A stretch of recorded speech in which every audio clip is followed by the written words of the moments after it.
Bonjour à tous et merci de toujours suivre l'édition de la mi-journée sur RTI2, la chaîne la plus proche des populations. Dans ce journal, nous mettrons l'accent sur le commerce des paniers pendant les mois de pénitence, un business juteux pour les commerçants. Et puis hors de chez nous, il y a eu plus de peur que de mal hospitalisé depuis hier mercredi 29 mars. Le jésuite argentin, le pape François, se porte mieux aujourd'hui. Encore merci de votre fidélité au journal de RTI2. Et nous sommes dans le mois de Ramadan et celui du carême chrétien.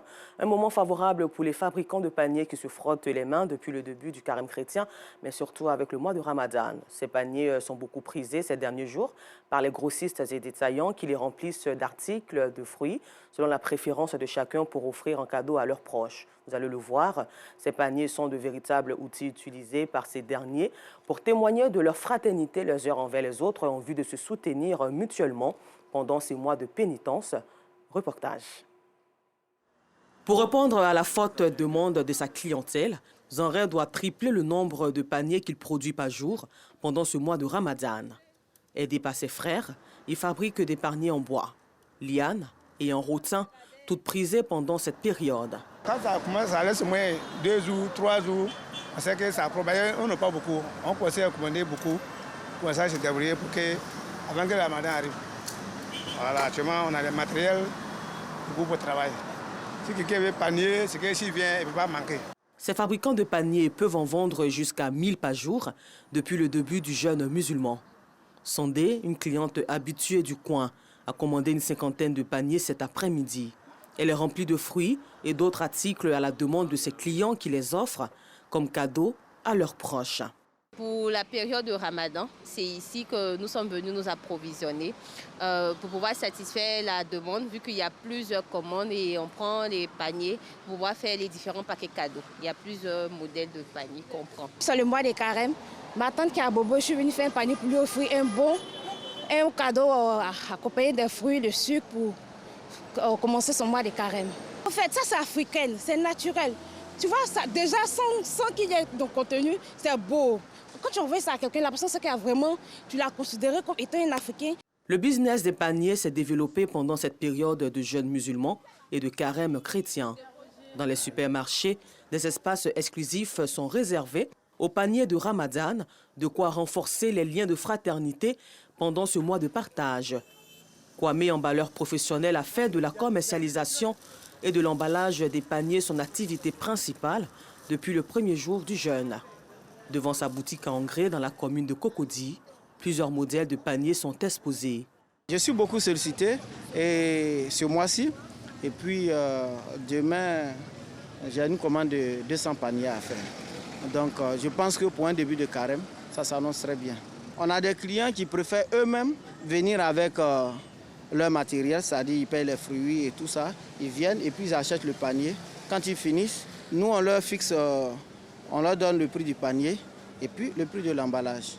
Mais on a des clients aussi qui sont pressés, qui eux, ils préfèrent que nous-mêmes nous fassions les achats. Ils fassent une commande et puis on fait les achats, on lui fait un prix. J'ai fait ce beau panier-là pour faire cadeau à une maman.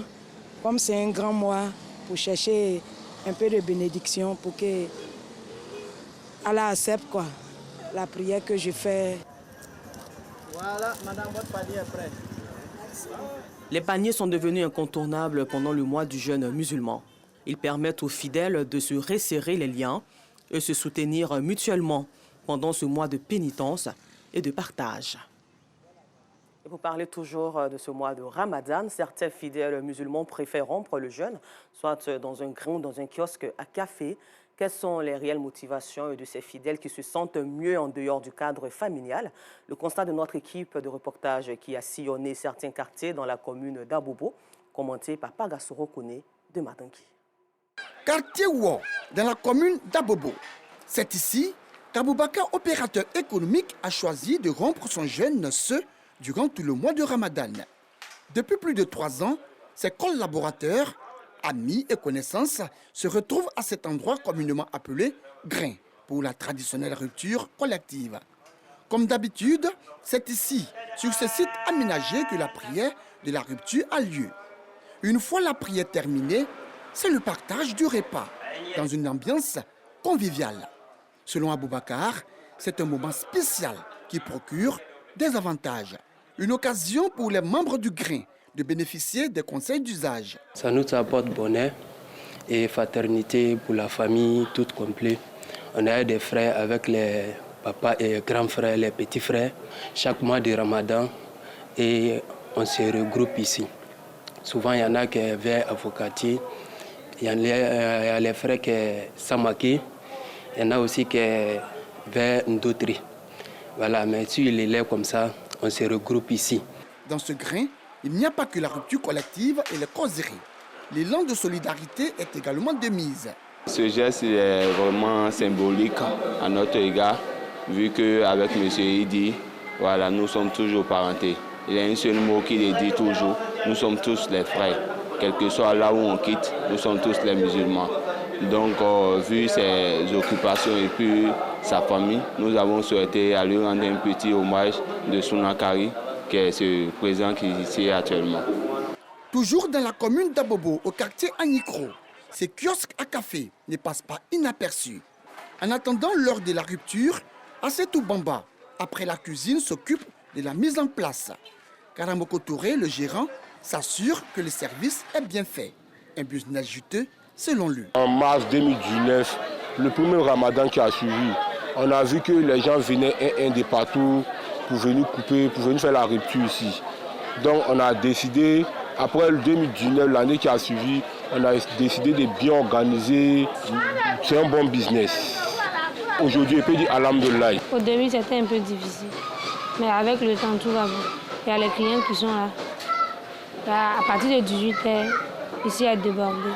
Les clients, eux, se réjouissent de cette belle mise en place.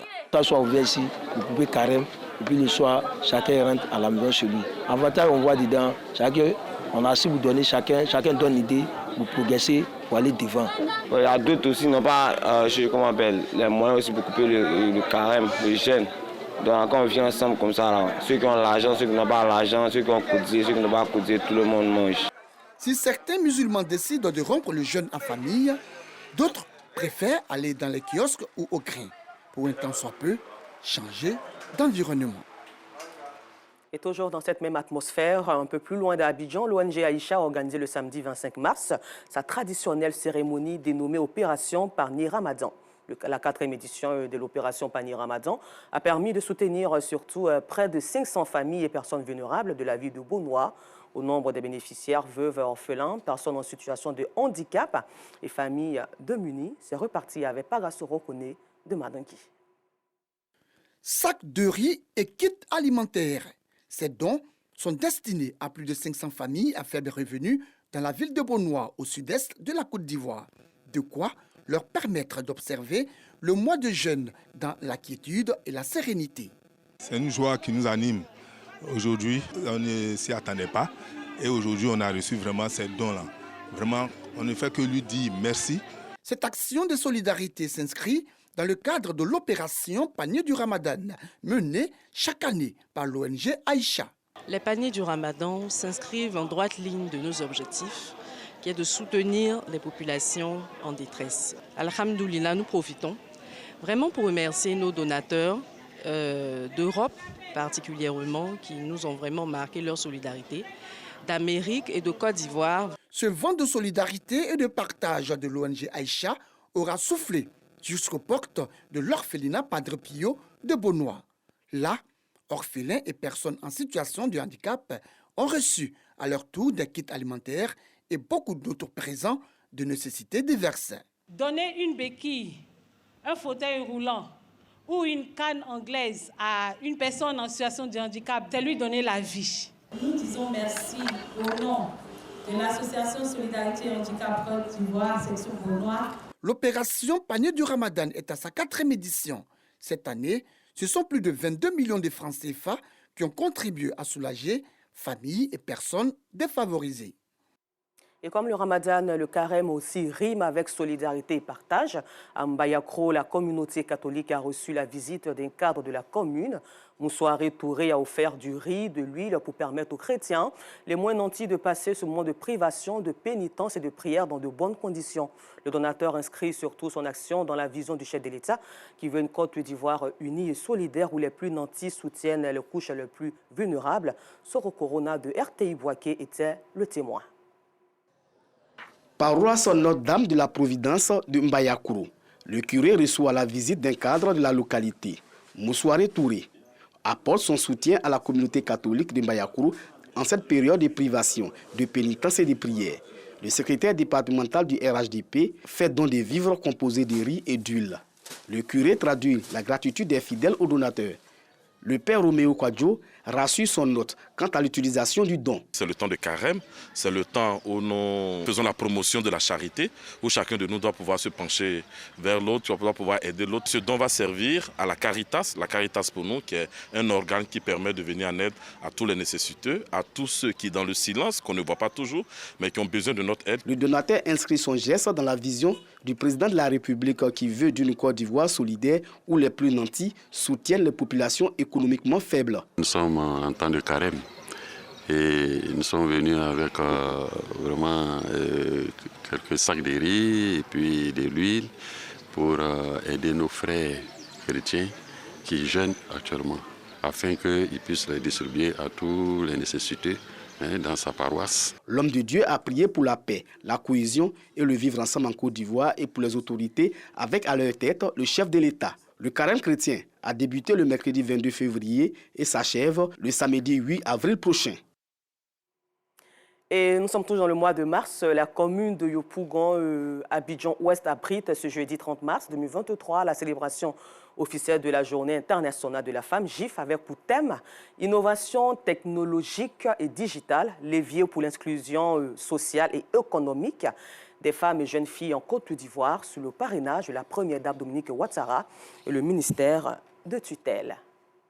Mars, au mois de la célébration de la femme et de la revendication du respect de ses droits, 37 associations du village à Bobo-Doumé dans la commune de Yopougon ont été sensibilisées sur le digital et sur le cancer du col de l'utérus.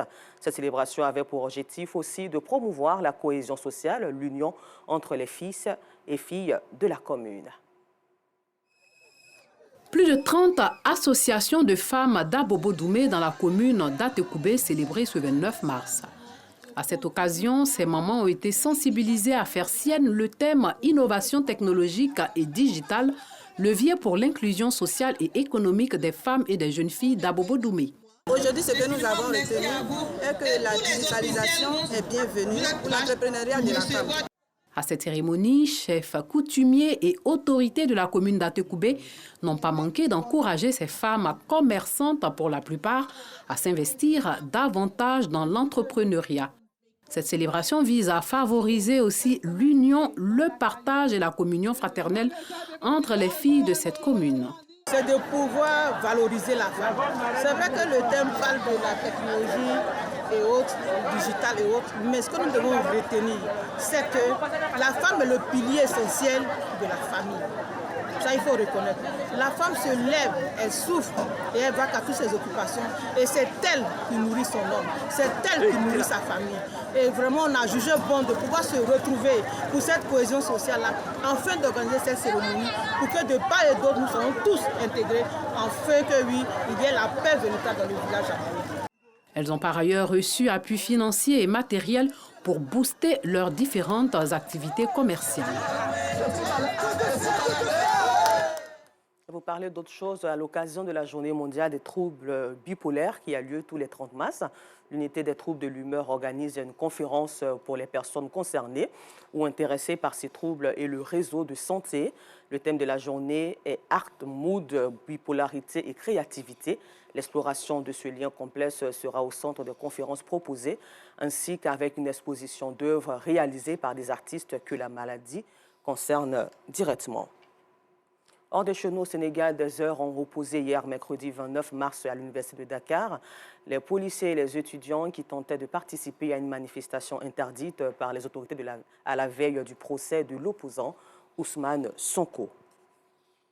Et puis, pour terminer, nous vous le disions en titre, hospitalisé depuis hier, mercredi 29 mars, pour des problèmes de santé. Le jésuite argentin Pape François va mieux et a repris le travail, selon le porte-parole du Vatican, Matteo Bruni. Ce jeudi 30 mars précise qu'il avait passé hier une bonne nuit. Son état s'améliore progressivement et les traitements prévus se poursuivent. Merci à vous et bonne suite de programme sur RTI2, la chaîne la plus proche des populations.